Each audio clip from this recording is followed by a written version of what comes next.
Hello everyone, how are you? I hope you all will be fine and doing your studies. So today we will discuss Nernst equation. It's topic of electrochemistry chapter class 12 chemistry.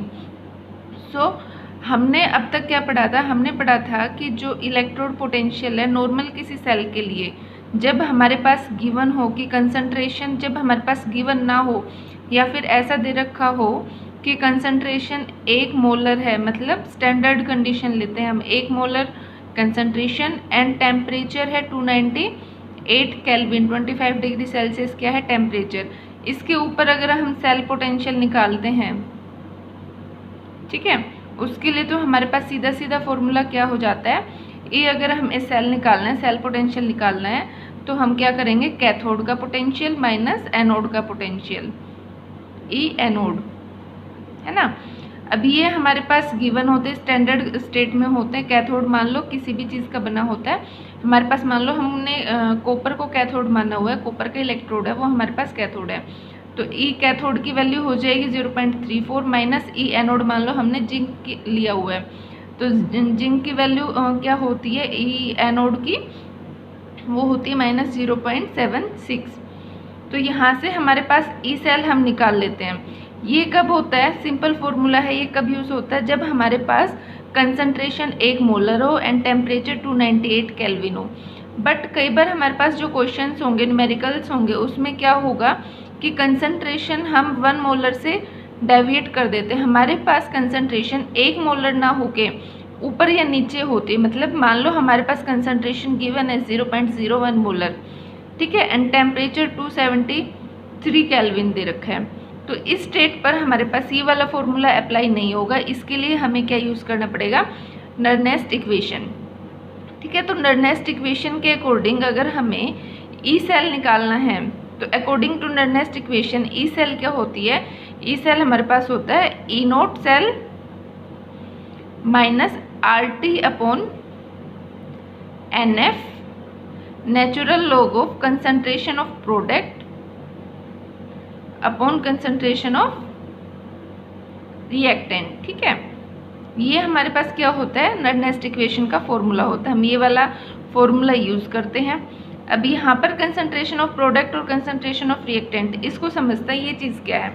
मान लो हम ये जो E cell निकालते हैं, हम क्या निकालते हैं, रिडक्शन पोटेंशियल से निकालते हैं, रिडक्शन पोटेंशियल लेके हमने ये फॉर्मूला निकाला है। अब हमें पता है, मान लो हमने एक इलेक्ट्रोड लिया है, किसका लिया है, जिंक का, ठीक है। तो अगर हम जिंक का रिडक्शन करते हैं, तो रिडक्शन करने के टाइम पे क्या होगा, Zn2 positive plus 2 electron gives zinc, ठीक है।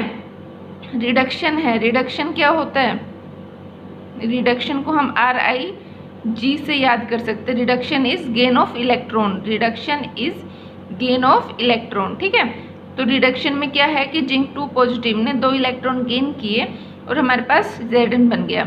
अब हमें ई सेल निकालना है, ठीक है। तो ई सेल में हमारे पास क्या होगा, ई नोट सेल जो कि हमारे पास स्टैंडर्ड स्टेट का है, मान लो जिंक के लिए वो वैल्यू कितनी है, माइनस 0.76, माइनस आर क्या है, एक गैस कॉन्स्टेंट है, इसकी वैल्यू हमारे पास फिक्स है, कितनी होती है 8.314 जूल पर केल्विन पर मोल, ठीक है। एन क्या है, कितने नंबर ऑफ इलेक्ट्रॉन्स इन्वॉल्व हो रहे हैं, मान लो यहाँ पर 2 इलेक्ट्रॉन्स हैं, जितना चार्ज होगा उतने ही कितने इलेक्ट्रॉन्स होंगे, यूज़ होंगे ना, तो यहाँ पर कितने इलेक्ट्रॉन्स यूज़ हुए हैं, 2 इलेक्ट्रॉन्स यूज़ हो गए। एफ क्या है, फैराडे कांस्टेंट, इसकी वैल्यू कितनी होती है 96500 हम मान के चलते हैं, वैसे एक्चुअल में कितनी होती है 96478, ठीक है, 487 सॉरी, ये हो गया। ये क्या है, natural log of concentration of product, product में हमारे पास क्या है, जिंक। अब एक बात और ध्यान रखने लायक है कि जो हमारे पास सॉलिड होते हैं, लिक्विड और गैसेस, अगर ये प्योर स्टेट में हैं तो इनकी कंसंट्रेशन हम कितने लेके चलते हैं, 1, मतलब हमारे पास कोई भी एलिमेंटल स्टेट में कोई भी एटम प्रेजेंट है, मोलिक्यूल प्रेजेंट है, तो उसकी कंसंट्रेशन कितनी होगी, 1, ठीक है। तो यहाँ पर क्या आ जाएगा, 1 divided by concentration of reactant. मान लो मैंने लिया कंसंट्रेशन इसकी, मैंने 0.1 मोलर ली थी, तो यहाँ पर कितनी कंसंट्रेशन आ जाएगी, 0.01 मोलर। अब नेचुरल लॉग है, इसको मैं log 10 में कन्वर्ट करती हूँ तो क्या हो जाता है, log of 1 divided by 0.01। Natural log से हम जब log में जाते हैं तो आगे किससे मल्टीप्लाई होता है, 2.303। ठीक है, इसके साथ यहाँ पर क्या आ जाएगा, 2.303। जब इसको हम सोल्व करते हैं तो ये वैल्यू आती है 0.591। ओके, 0.0591। एन नीचे एज इट इज रह जाती है। वैल्यू किसकी है, RT/NF। ये हमारे पास फॉर्मूला था ना, RT/NF, और यहाँ पर 2.303 और लगा दिया। इसकी वैल्यू कितनी होती है, 0.0591/N। ठीक है, log of concentration of product upon concentration of reactant. ठीक है, माइनस यहाँ पर क्या है, E0 सेल, और ये क्या आ जाएगा, E सेल। किसी भी एक कंसंट्रेशन पर सेल की वैल्यू क्या हो जाएगी, ये हो जाती है। अब यहाँ पर टेम्परेचर हमने कितना माना हुआ है, जो ये वाली इक्वेशन लिखा है यहाँ पर टेम्परेचर हमने 298 केल्विन लिया हुआ है। ओके, अगर हमें टेम्परेचर कुछ और दे देता है, मान लो उसने हमसे पूछा कि 303 केल्विन पर कितना होगा ई सेल, तो हम यहाँ पर टेम्परेचर की जगह क्या लिख देंगे, 303। तो नर्नेस्ट इक्वेशन समझ आए कि नर्नेस्ट इक्वेशन में हमें क्या करना है, कैसे लेना है। ठीक है, अब हम क्या लेते हैं, अब हमने एक इलेक्ट्रोलाइटिक सेल ली है, मतलब उसमें एक कैथोड भी प्रेजेंट होगा और एनोड भी प्रेजेंट होगा। अब तक ये क्या था, सिंगल इलेक्ट्रोड के लिए हमने एक रिएक्शन लिखी थी कि हमने जिंक का इलेक्ट्रोड लिया था, तो E0 सेल क्या आ गया था, जिंक आ गया था, concentration of product upon concentration of reactant. अब हम क्या ले रहे हैं, एक कंप्लीट सेल ले रहे हैं। कंप्लीट सेल में क्या होगा, कैथोड भी होगा और एनोड भी होगा। ठीक है, मान लो हमने क्या लिया, हमने डैनियल सेल ली है। अब डैनियल सेल क्या होती है, डैनियल सेल क्या होती है हमारे पास, डैनियल सेल में होता है जिंक प्लस कॉपर सल्फेट। इससे क्या बन जाता है, जिंक सल्फेट प्लस कॉपर। मतलब जो जिंक है वो कॉपर सल्फेट से रिएक्शन करके जिंक सल्फेट बना रहा है। जिंक क्या जा रहा है, Zn2 पॉजिटिव में। ठीक है, और कॉपर क्या जा रहा है, कॉपर यहाँ पर किस में था, +2 में, और यहाँ पे इसकी ऑक्सीडेशन स्टेट कितनी है, 0। तो जिंक का क्या हुआ हमारे पास, ऑक्सीडेशन, और कॉपर का क्या हुआ है, रिडक्शन। ठीक है, क्योंकि ऑक्सीडेशन क्या होता है, ऑक्सीडेशन हम कैसे याद कर सकते हैं, ऑयल से कर सकते हैं। Oil, oxidation is loss of electron. तो यहाँ पर इलेक्ट्रॉन्स का क्या हो रहा है, लॉस। अब यहाँ पर देखो जिंक था, जिंक पे +2 चार्ज आ गया, मतलब इसने 2 इलेक्ट्रॉन्स का लूज किया है, तो इस पर +2 चार्ज आया। कॉपर का क्या हुआ है, रिडक्शन। ठीक है, जिंक का हुआ है ऑक्सीडेशन, कॉपर का हुआ है रिडक्शन। अब हमें इसको सेल में, पहली बात तो ये कि सेल रिप्रेजेंटेशन आनी चाहिए। जिंक प्लस कॉपर सल्फेट, इसकी सेल रिप्रेजेंटेशन हम कैसे करेंगे, तो सेल को रिप्रेजेंट करने के लिए हम क्या करते हैं, जो रिएक्टेंट में जो फ्री स्टेट में है, एलिमेंटल स्टेट में है, वो वाला हमारे पास एटम सबसे पहले आता है। तो पहले आ गया जिंक, जिंक किस फॉर्म में जाएगा, Zn2 पॉजिटिव में। फिर हमारे पास आता है सोल्ट ब्रिज, ये सोल्ट ब्रिज का सिंबल है। ठीक है, फिर हमारे पास यहाँ पर क्या है, कॉपर सल्फेट है ना, मतलब Cu2 पॉजिटिव है। Cu2 पॉजिटिव किस फॉर्म में जा रहा है, कॉपर में। ठीक है, ये हमारे पास कंप्लीट सेल रिप्रेजेंटेशन है। तो सेल को रिप्रेजेंट करने के लिए हम क्या करते हैं, सबसे पहले स्टार्टिंग कहाँ से करेंगे कि हमारे पास जो हमने एटम, जो हमारे पास एलिमेंट है, वो एलिमेंटल फॉर्म में ही होना चाहिए, मतलब फ्री स्टेट में है। जैसे कि जिंक है, वो फ्री स्टेट में था, तो सबसे पहले हमने जिंक लिया। जिंक जो होगा वो 2 इलेक्ट्रॉन्स लूज करके Zn2 पॉजिटिव बनाएगा। फिर हमारे पास सोल्ट ब्रिज आएगा, सोल्ट ब्रिज आने के बाद फिर से आयन आएगा, फिर क्या आएगा हमारे पास, एलिमेंट। ठीक है, अब जो इधर वाला ये पार्ट होता है, ये हमारे पास होता है एनोड, और जो ये वाला पार्ट होता है, ये होता है कैथोड। मतलब कैथोड पर हमारे पास क्या होगा, कॉपर, और एनोड पे हमारे पास होगा जिंक। ठीक है, अब ये हमारे पास रिएक्शन हो गई। रिएक्शन से हम सेल भी बना सकते हैं, और हमें कई बार क्या होगा कि सेल गिवन होगी कि हमारे पास सेल की रिप्रेजेंटेशन ये है, उसके बाद आपको रिएक्शन लिखनी है। तो यहाँ से रिएक्शन कैसे लिखी जाएगी, अब रिएक्शन लिखने के लिए भी सिंपल वही है। क्या करो, सबसे पहले वाला एलिमेंट है वहाँ से शुरू करो। अगर जिंक है, जिंक प्रोडक्ट में जाके क्या बनाएगा, Zn2 पॉजिटिव। फिर इधर देखो क्या है, कॉपर 2 पॉजिटिव, जिंक है, जिंक किसके साथ रिएक्ट करेगा, कॉपर 2 पॉजिटिव के साथ ही तो रिएक्ट करेगा। फिर ये क्या बना देगा, कॉपर। मतलब जो पहले है वहां से रिएक्शन हमें शुरू करनी है, उसके बाद ये किस में जाएगा, ये रिएक्टेंट है, ये प्रोडक्ट है, ये रिएक्टेंट है, ये प्रोडक्ट है। तो ऐसे आप क्या कर सकते हो, एक सेल कंस्ट्रक्ट कर सकते हो जिसकी रिएक्शन आप ऐसे लिखोगे, और अगर सेल रिप्रेजेंट करना है तो ऐसे रिप्रेजेंट करते हैं हम सेल। ठीक है, देखो अब हम नर्नेस्ट इक्वेशन पढ़ रहे थे। नर्नेस्ट इक्वेशन में हमने डैनियल सेल देखनी थी। डैनियल सेल हमारे पास क्या थी कि जो जिंक था वो कॉपर 2 पॉजिटिव के साथ रिएक्ट करके Zn2 पॉजिटिव बना रहा था प्लस कॉपर। ये हमारे पास कोई सेल थी।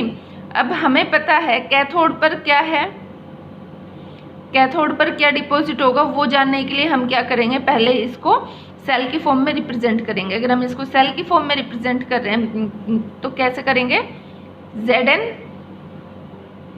Zn2 पॉजिटिव सोल्ट ब्रिज, फिर क्या आएगा copper 2 positive then copper. Okay, so cathode पर अगर हमारे पास कौन सी रिएक्शन होगी, इधर वाली रिएक्शन किस पे होती है, कैथोड पे। कॉपर 2 पॉजिटिव 2 इलेक्ट्रॉन्स लूज करके क्या बना देता है, कॉपर।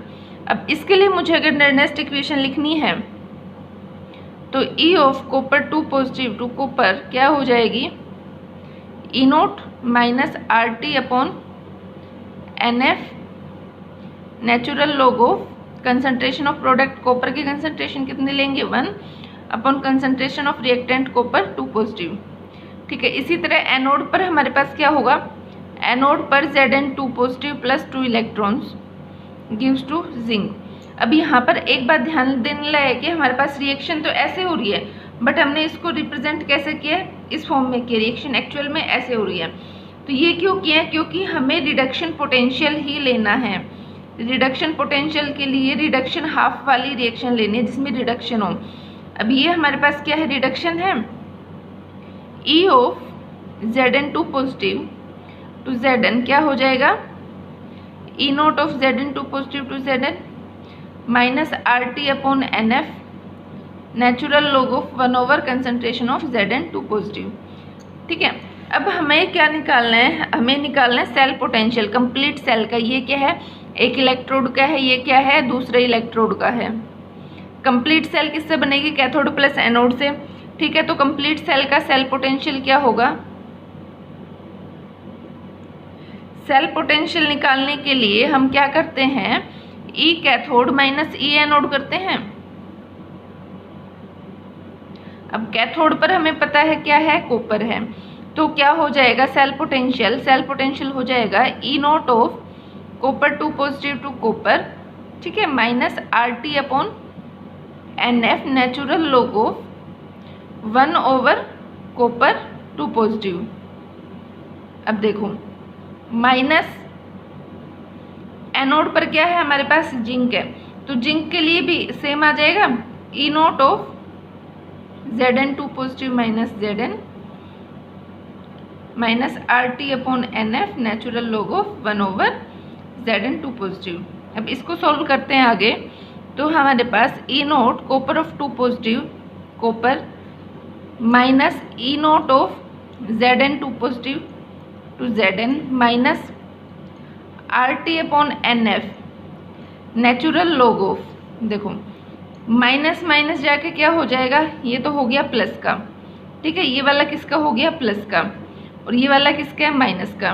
ठीक है, RT natural log of Zn2 positive upon copper 2 positive. अब हमने सीधा ये कैसे लिख दिया, क्योंकि हमें पता है कि natural log of 1 over copper 2 positive, ठीक है, ये किस में है, माइनस में है। दूसरा है natural log of 1 over Zn2 positive. जब इसको करते हैं आगे सोल्व तो क्या हो जाता है, natural log of Zn2 positive over copper 2 positive. ये वाली वैल्यू ऊपर आएगी, ठीक है, ये वाली वैल्यू कहाँ आएगी, नीचे आएगी। ठीक है, तो ये हमारे पास क्या आ गई, E0 cell,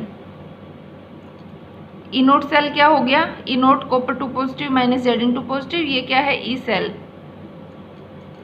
minus of R T upon n F natural log of Z n 2 positive upon copper 2 positive. ठीक है, अब देखो अगर मैं टेम्परेचर फिक्स ले लेती हूँ, कितना है 298, आर की वैल्यू फिक्स है, एफ की वैल्यू फिक्स है, एन वेरिएबल है। अब यहाँ पर एन कितना है 2 है, क्योंकि कितने इलेक्ट्रॉन्स इन्वॉल्व हो रहे हैं, जितना चार्ज है 2 इलेक्ट्रॉन्स इन्वॉल्व हो रहे हैं तो 2, तो यहाँ पर वैल्यू क्या हो जाते हैं 0.0591 डिवाइडेड बाई 2। ठीक है, ये हो जाएगा log of Zn 2 positive upon copper 2 positive E naught of cell, ये क्या हो गया E cell. Effect of concentration देखना है तो इफेक्ट ऑफ कंसंट्रेशन क्या होगा, ऊपर तो आएगी हमारे पास जिंक की कितनी कंसंट्रेशन है, नीचे आएगी कॉपर की कंसंट्रेशन कितनी है, मतलब रिएक्टेंट की कंसंट्रेशन हमारे पास कितनी होती है और प्रोडक्ट की कितनी होती है, उस चीज़ पर सेल की रिएक्शन डिपेंड करती है। ठीक है, अब जैसे कि आपको कोई एक क्वेश्चन दे रखा हो, मान लो आपको एक क्वेश्चन दे रखा है कि एक सेल है, सेल क्या है हमारे पास nickel two positive, Ag positive to Ag। ठीक है, इसके लिए ई सेल निकालना है। इसके लिए ई सेल निकालने के लिए हमें क्या करना पड़ेगा, सबसे पहले तो इसको रिएक्शन के फॉर्म में लिखना पड़ेगा। तो सेल रिएक्शन क्या होगी, सेल रिएक्शन हमने लिखना देखा था, कैसे लिखा जाता है। सबसे पहले जो यहाँ पर एलिमेंटल स्टेट में है क्या है निकल, निकल किसके साथ रिएक्ट करेगा, Ni2 पॉजिटिव के साथ तो करेगा नहीं, किसके साथ कर जाएगा Ag पॉजिटिव के साथ। अब निकल किस फॉर्म में टूट रहा है Ni2 पॉजिटिव, और Ag पॉजिटिव से क्या बन रहा है Ag। अब यहाँ पर कितना चार्ज है 2, यहाँ पर भी हमें कितना चार्ज चाहिए होगा 2 प्लस। ठीक है, क्योंकि चार्ज हमेशा बैलेंस करके चलना है, तो यहाँ पर भी 2 प्लस हो गया, यहाँ पर भी 2 प्लस हो गया।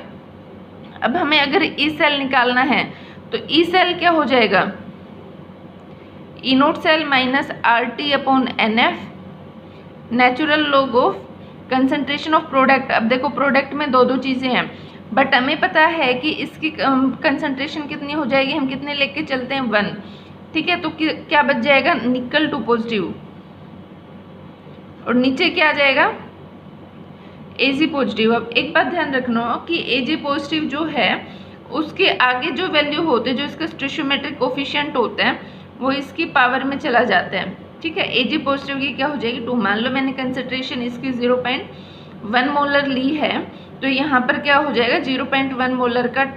ठीक है, और ऊपर निकल की कंसंट्रेशन कितनी है, उससे Ni2 पॉजिटिव की कंसंट्रेशन मान लो कितनी है हमारे पास, ये वैल्यू मैंने ली हुई 0.2 मोलर, तो यहाँ पर 0.2 आएगा और यहाँ पर 0.1 की स्क्वायर आएगी। इसको हम सोल्व करेंगे तो क्या आ जाएगा हमारे पास ई सेल आ जाएगा। ई नोट सेल कैसे निकालेंगे, ये सिंपल हमारे पास हमें पता होना चाहिए। ये गिवन होगा कि जो निकल 2 पॉजिटिव टू निकल जो है इसका रिडक्शन कितना, रिडक्शन पोटेंशियल कितना है, ये गिवन होगा स्टैंडर्ड रिडक्शन पोटेंशियल। और जो हमारे पास Ag पॉजिटिव से Ag का स्टैंडर्ड रिडक्शन पोटेंशियल वो भी गिवन होगा। ये दोनों अगर हमारे पास गिवन होते हैं तो ई नोट सेल हमारे पास क्या हो जाता है, ई नोट सेल हो जाता है E naught of cathode minus anode, है ना। अब हमें पता है कैथोड कौन सा होगा, कैथोड पार्ट कौन सा होता है और एनोड कौन सा होता है। कैथोड कौन सा होता है, ये वाला पार्ट कैथोड होता है, ये वाला पार्ट कौन सा होता है, एनोड होता है। तो कैथोड में क्या आ जाएगा Ag पॉजिटिव, Ag पॉजिटिव वाला इसका वैल्यू कितनी होगी वो, माइनस निकल वाले की वैल्यू कितनी होगी वो। ठीक है, यहाँ से क्या आ जाएगा E naught cell, E cell हम फाइंड कर सकते हैं। सो ये थी हमारे पास नर्नेस्ट इक्वेशन। आई होप आपको समझ आ गया होगा। अगर समझ नहीं आया तो आप कमेंट सेक्शन में कमेंट करके पूछ सकते हैं। So that's all for today, thanks for watching.